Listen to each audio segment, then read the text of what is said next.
The jungle pulsed with life, thick with humidity and the ceaseless chatter of insects.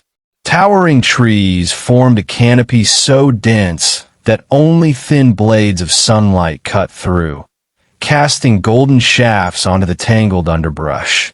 Beneath this veil of green, the earth waited, ancient and patient.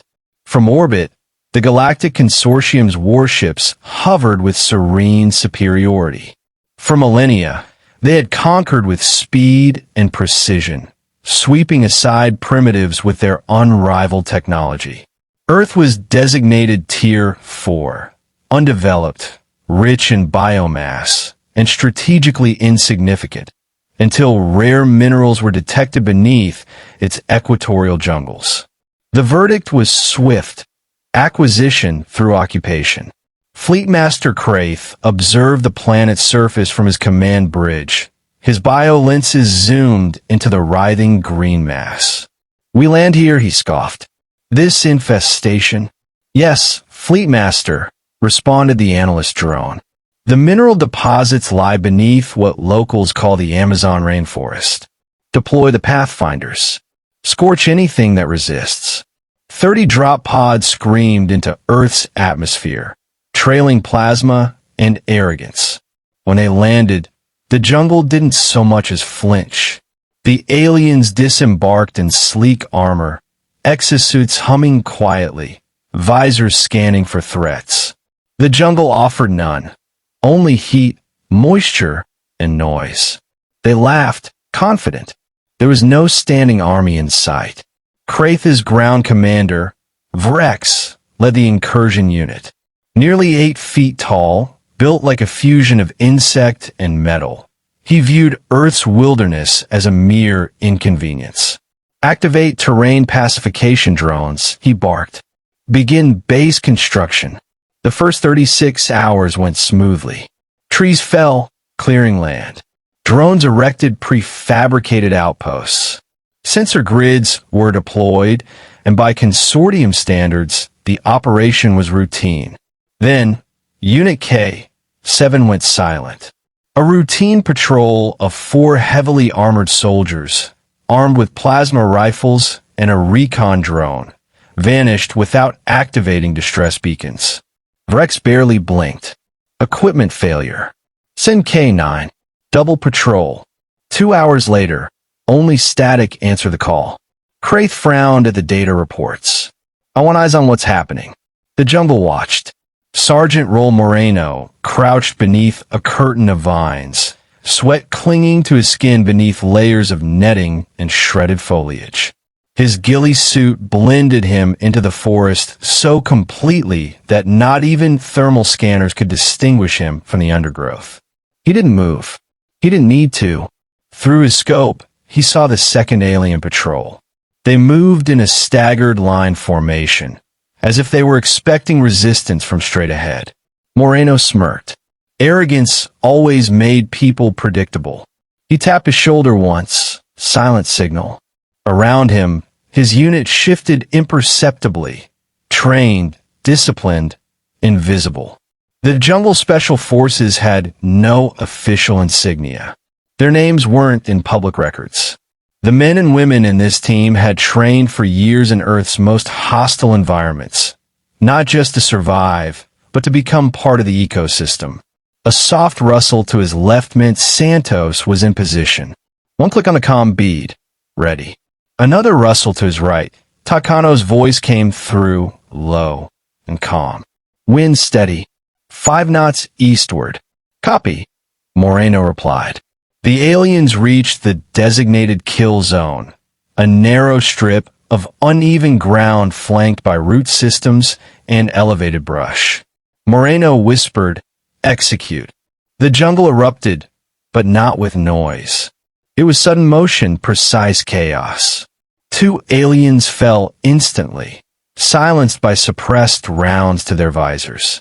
One tried to raise a weapon, but a tripline yanked him into a pit of sharpened stakes. The fourth turned, stumbling, only to be grabbed from behind, dragged into a curtain of vines, never to be seen again. The silence afterward was deafening. Moreno stepped forward, boots soundless against the wet earth. Clear. Santos approached the pit, peering inside. You said leave one alive. Moreno nodded. We did. Look, the alien hung upside down from a snare, disarmed, breathing heavily. Purple ichor dripped from a gash in its leg. Its visor had shattered, revealing reptilian eyes filled with confusion and terror. Takano crouched beside it. Think it understands us? Doesn't need to, Moreno replied. It understands fear. He leaned close. Go tell your friends what the jungle taught you. When the alien scout stumbled back into base camp, half carrying itself on a makeshift crutch of branches, Vrex stared in disbelief. The creature collapsed, wheezing. Its vocal translator crackled to life. Spectre's green death. Vrex stared at the blood-soaked uniform, the slashed armor. Where is your unit?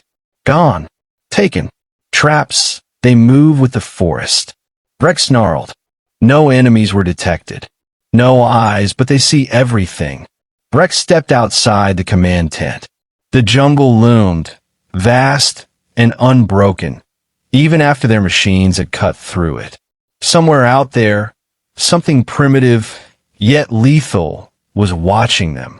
He didn't believe in ghosts, but he believed in failure. And this reeked of it. In orbit, Kraith received the latest field report and ground casualty estimates. His mandibles clicked in irritation. How many? 10 confirmed. No survivors. 15 unaccounted. Against what? Unknown. No thermal signatures. No drone footage. Jungle interference is too dense. Kraith turned to his communications officer. Send word to Sector Command. Request authorization for Class 3 environmental clearance. The officer hesitated. Sir, Class 3 means incinerating a biosphere. It's against planetary preservation protocols. Kraith's voice turned to iron. I don't care about Earth's laws. This green infestation defies us. Burn it if you must. Back on the ground, Moreno and his team moved like shadows through the foliage. They took nothing with them that couldn't be hidden. Their fires were cold. Their camps left no trace. And their minds were sharp with purpose.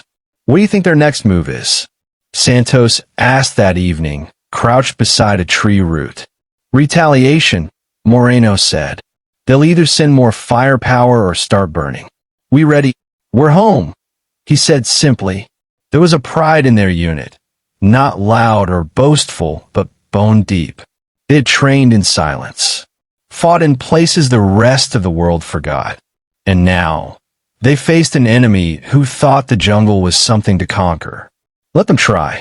Night fell quickly in the rainforest, the shadows growing thicker, deeper. The alien base flickered with light, surrounded by motion sensors and automated defenses. But the jungle whispered to itself, indifferent to the technologies forced upon it. In the treetops, a series of tiny reflections caught the moonlight, scopes and lenses, eyes and intent. From high above, a figure spoke into a comm bead. Confirmed target acquisition. Clicks responded, 12 total. Coordinated. Unseen. Then silence. A new game was about to begin. One in which the Galactic Consortium's greatest weakness would be revealed. Not lack of firepower, but a lack of respect. The jungle didn't forget, and it never forgave. Rain fell in thick, warm sheets, pounding against leaves the size of shields. Mist rose from the undergrowth, shrouding everything in a veil of steam. The alien base had grown larger in the last 48 hours. Reinforced bunkers, guard towers with rotating plasma turrets, and armored drones hovering like watchful insects. But the jungle pressed close on all sides, as if waiting for the right moment to reclaim its stolen ground. Inside the command tent, Commander Vrex stared at a holographic topography map. Every patrol route, sensor beacon, and aerial scan showed the same thing. No organized human resistance. No significant heat signatures. no true formations. Just trees, rivers, and the same humid silence that now made his soldiers sweat under their armor. It was maddening. 5 more gone last night, reported his second in command. No contact, no alarms. Their suits just stopped transmitting. Show me the footage. There is none. Rex clenched his mandibles. That's not an answer. We've rescanned the area 10 times, Commander. There's nothing. No structures. No bases. Nothing alive except the forest. Then we're missing something. Outside, soldiers moved in tense formation, no longer laughing at Earth's primitives. Their eyes searched the trees constantly, fingers twitching near triggers. The jungle was alive, and it hated them. Half a kilometer away, Raul Moreno lay beneath a thicket of moss-covered branches. His breath was measured, inaudible. Water dripped steadily from a leaf into the mud beside his arm. He hadn't moved in hours, yet every muscle remained poised. Through the thermal-resistant fabric of his mask, he watched the alien perimeter. "They've doubled patrols," came Takano's voice over the comms. "Changing up paths every few hours." "They're scared," Moreno replied softly. "That makes them dangerous." "And sloppy," Santos added. "Saw one almost shoot a teammate yesterday because a bird landed on his shoulder." Moreno allowed himself a faint smile. "Good. Keep the pressure on." The key wasn't brute force. It was attrition, fear, confusion. The Jungle Special Forces didn't need numbers. They had terrain, silence, and the patience of the Earth itself. Hours earlier, Moreno's team had intercepted a burst transmission from the alien outpost. A partial translation revealed a single phrase: environmental hostiles, designation, specters. It was a small victory. The name meant they had become myth. And myths were harder to kill than men. Deep in the underbrush, Garcia was setting the latest trap. A pair of scavenged alien proximity mines, rewired and camouflaged with leaves and soil, were arranged at opposite angles near a game trail. He crawled back 10 meters, looped a tripwire between 2 roots, and covered his tracks with sand. "Package is ready," he reported. "Confirmed. Relocate to Grid Point Echo 6, Moreno ordered. Movement behind him. Silent steps. Then a hand on his shoulder. He didn't flinch. It was Sergeant Elira Cruz, ghost quiet, and covered in a custom ghillie suit of stitched palm fibers and pigment-stained moss. Her face was streaked with black and green paint, her eyes sharp. "They're using new scanners," she said. "Short range. Pulse-based. I watched a patrol wave it near a fallen log. Melted a snake in seconds." "Adaptive bastards," Moreno muttered. Cruz nodded. "They're learning. Then we keep evolving faster." Cruz gave him a tight nod and disappeared back into the foliage, as if swallowed by the forest. Moreno adjusted his position, scanning the alien defenses again. He didn't hate the invaders, not in the way that demanded rage. His hatred was cold, deliberate. These creatures had come to Earth expecting to conquer, expecting compliance. They hadn't asked. They hadn't listened.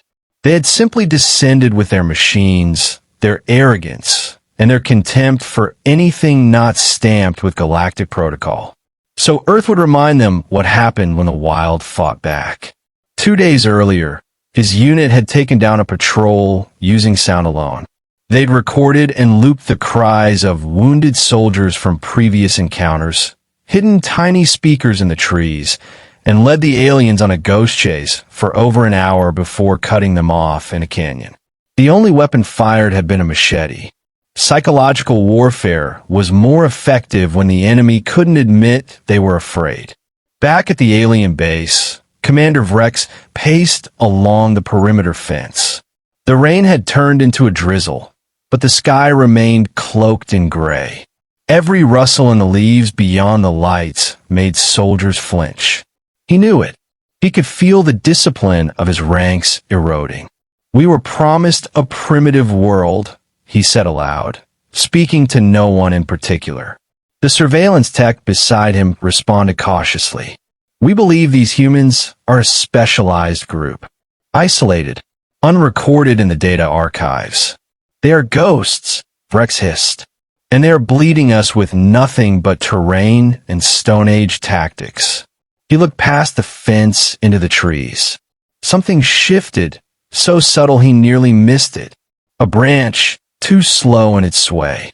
A glint of water reflecting wrong. He narrowed his eyes. Nothing. Later that night, the jungle came alive again. This time, the humans attacked with scent. They smeared predator musk and decomposing plant extracts near alien sensors, attracting swarms of native insects and disrupting the outpost's scent-based motion alerts.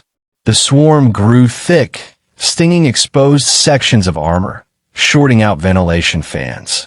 Under cover of the chaos, Takano and crews infiltrated the Southern Communications relay. Using scavenged alien nanowire and insulated gloves, they rerouted the beacon's output to a dummy node half a kilometer away. Back in position, Moreno checked the timer. The operation had taken precisely 17 minutes. "Clean exit," Takano reported. "No casualties. No trail." The aliens would spend the next day tracking a false signal, moving resources away from their true vulnerabilities.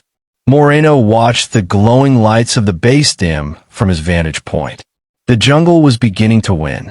"We're not fighting their war," he said into the comm. "They're fighting ours now." Silence answered him, but it was a silence filled with understanding.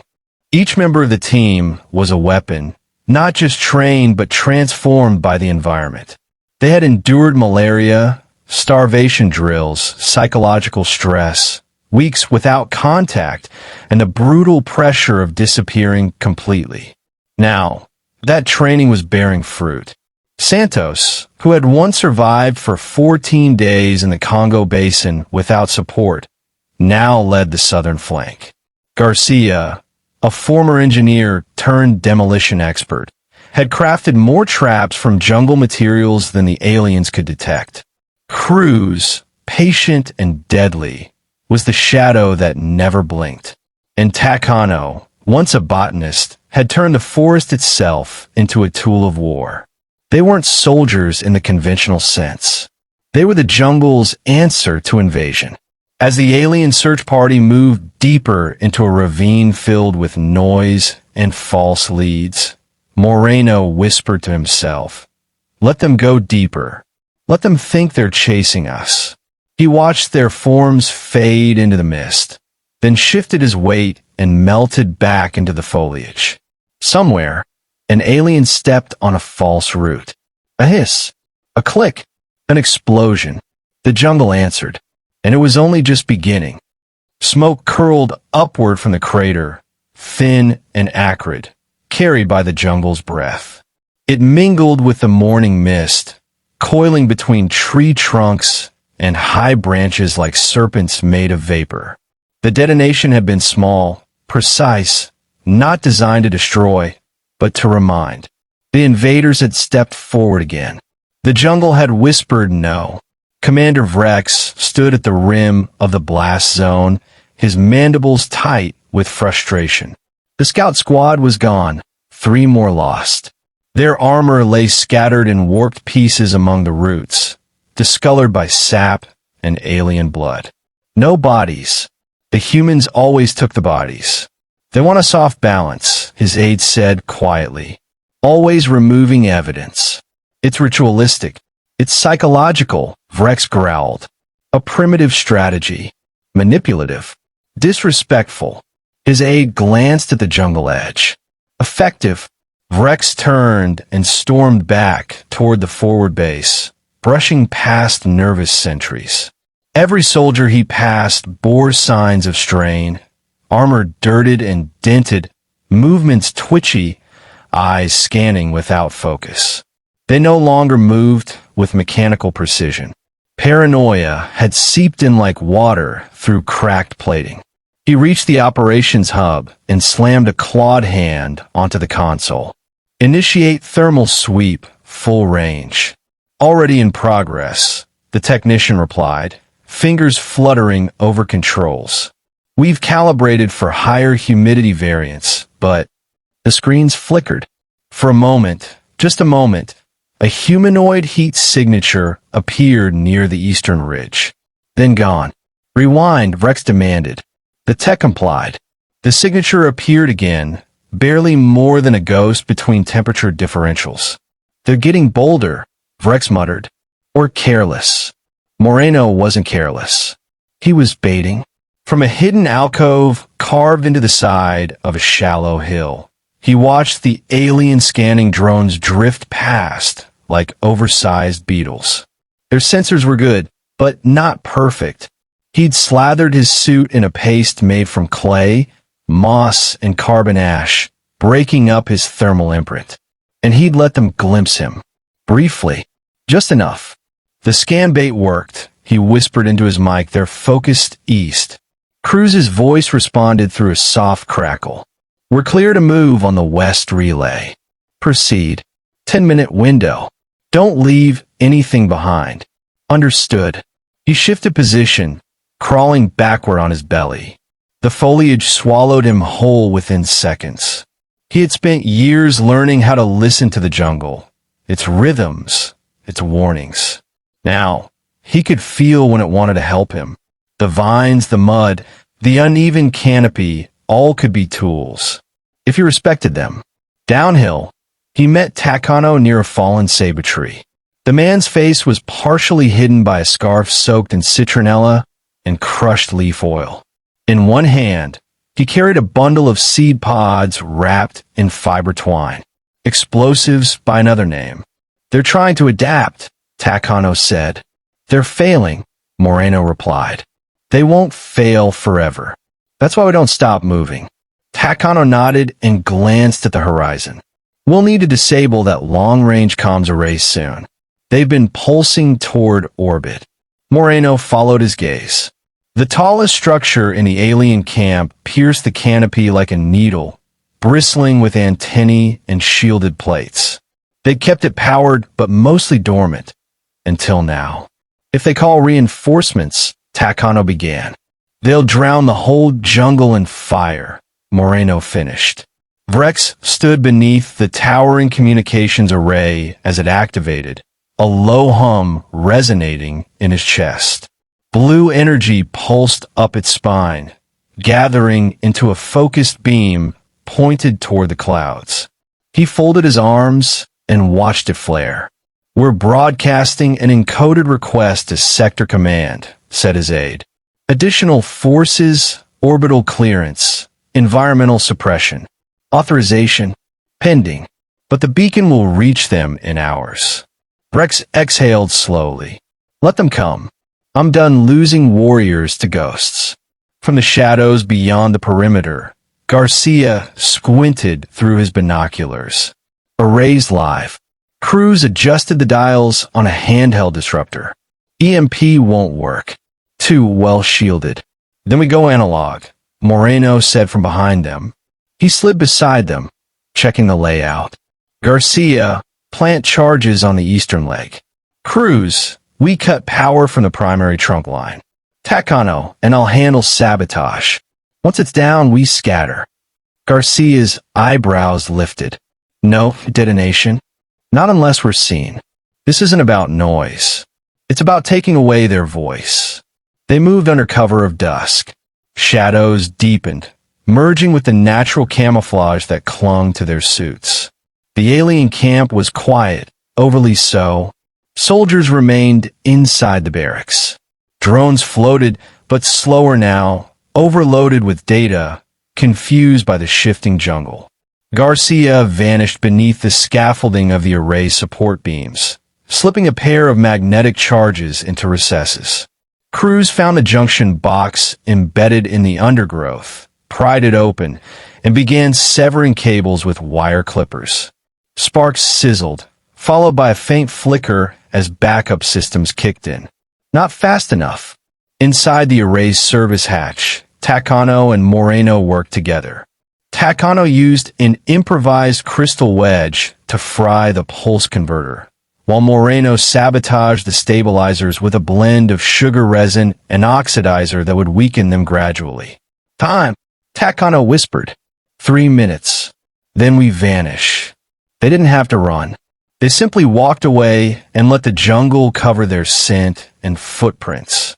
By the time the first system's failure registered on the aliens' diagnostics, the humans were already a kilometer away. The Erasum faltered, then died.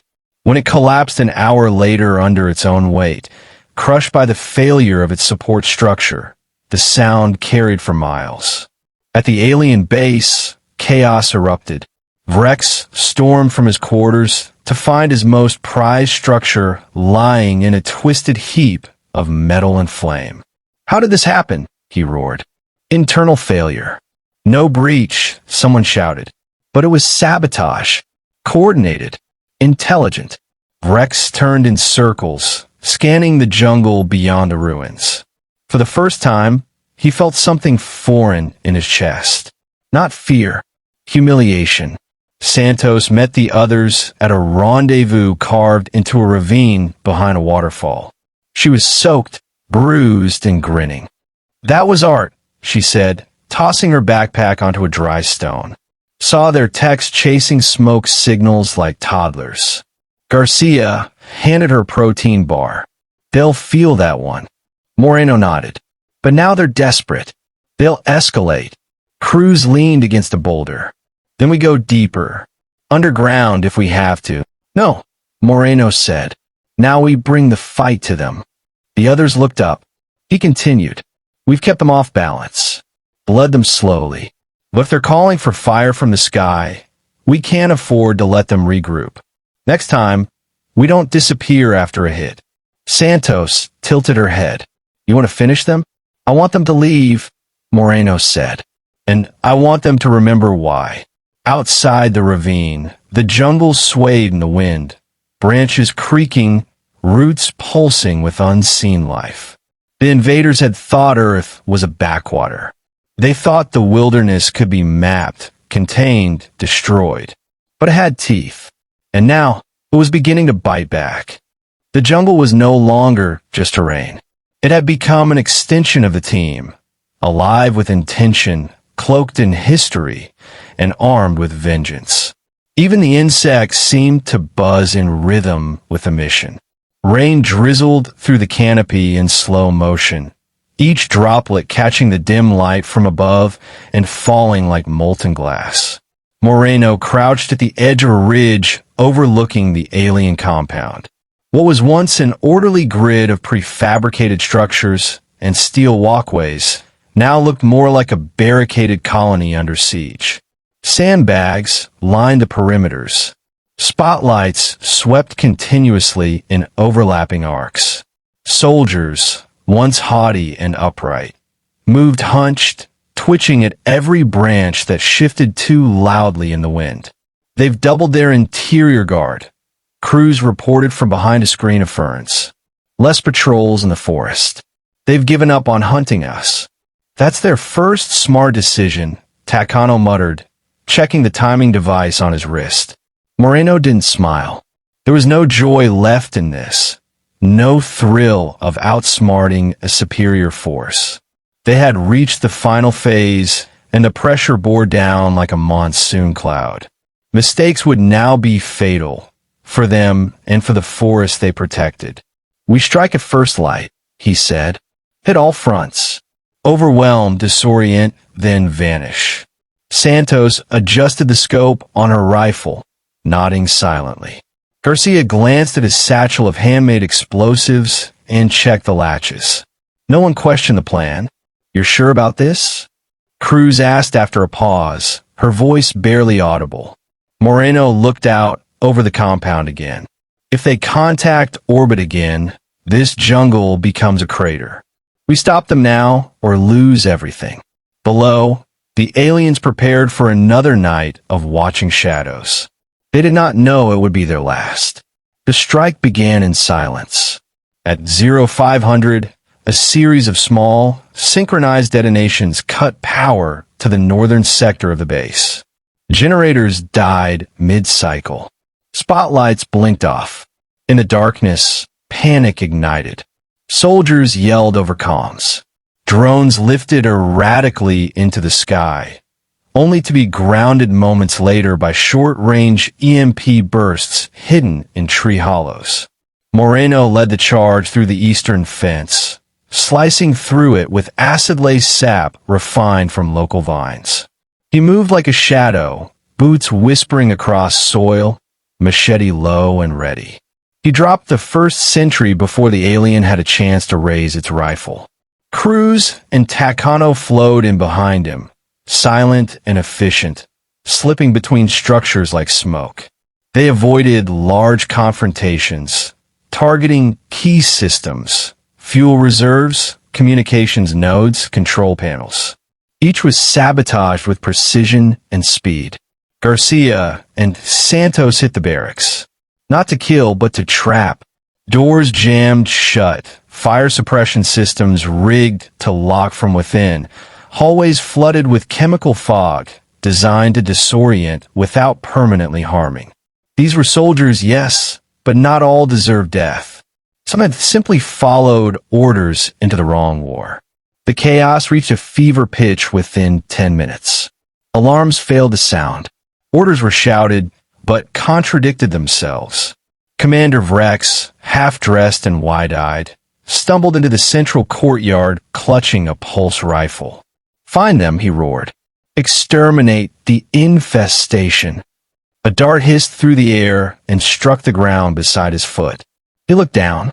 Attached was a small flag, green, with a black skull rooted in vines. A mark of defiance. A signature. Moreno watched from the roof of the outpost tower, just long enough to see Vrex scream and fire blindly into the trees. He descended without a word. The objective wasn't annihilation. It was collapse. Morale, infrastructure, confidence, each cut more deeply than a bullet. The aliens had brought war machines. The jungle answered with silence, confusion, and humiliation. The team rendezvoused at the outer perimeter, backs low, hearts pounding. Cruz was the last to arrive, her uniform streaked with carbon and ash. "Fuel dump's lit," she said. "Won't take long to blow." "Then we leave," Moreno said. No heroes, no speeches. They vanished into the trees. Behind them, the compound erupted in flame. Not a towering inferno, but a string of firecrackers cracking in a long, rolling cascade. Fuel cells ignited. Vehicles melted. Supply stores burst like pods in the heat. Still no casualties on their side. Still no answers for the invaders. By the time Vrex restored order, most of his base was inoperable. Comms remained dark. Half the garrison was coughing from inhalants. Systems were fried. The jungle had broken them. Not with overwhelming force, but with measured, brutal precision. And worst of all, the enemy had left no trace. 2 days later, a shuttle descended into the scorched clearing where the base had stood. Its belly opened to reveal high-ranking officers from the sector authority. They walked among the ruins, scanning charred remnants and muttering in low tones. Vrex stood at attention before them, armor scorched, face gaunt with shame. "We received fragments of your distress call," one officer said. "Explain what happened here." Vrex spoke, but his voice was tight. "We were opposed by a covert human resistance. Indigenous. Elite. Their tactics." He hesitated. "Their tactics exceeded any known Earth military doctrine." The officers exchanged glances. "You were defeated by primitives?" "No," Vrex said bitterly. "We were hunted by ghosts." The lead officer stepped forward, lowering his voice. "We cannot afford this kind of embarrassment. Sector Control is considering a full orbital reclamation." "Glass the jungle?" Vrex asked. A pause. "Cleanse it." Somewhere deep in the trees, Moreno heard the high-pitched whine of orbital engines and knew what it meant. They had bought time, but not peace. He stared up through the gaps in the canopy as a small shuttle rose again, disappearing into the blue. This was not over. Around him, the team gathered silently. "They'll be back," Garcia said. With fire, Santos added. Cruz exhaled slow and steady. "We can't stop that." "No," Moreno said, "but we can make them fear the cost." He reached into his satchel and pulled out a metal shard, scrap from the alien relay, engraved with the Spectre symbol. A mark not for victory, but for memory. He wedged it into a tree trunk near their old camp, where vines would soon hide it, but not erase it. Takano broke the silence. They came to conquer the wild. Moreno nodded, and the wild changed them. The jungle shivered as wind stirred the treetops. Somewhere a howler monkey called. A heavy silence followed, thick, reverent. The specters didn't smile. They didn't cheer. They simply moved forward, disappearing once again into the deep green shadows. Earth was still their home. It was still untamed.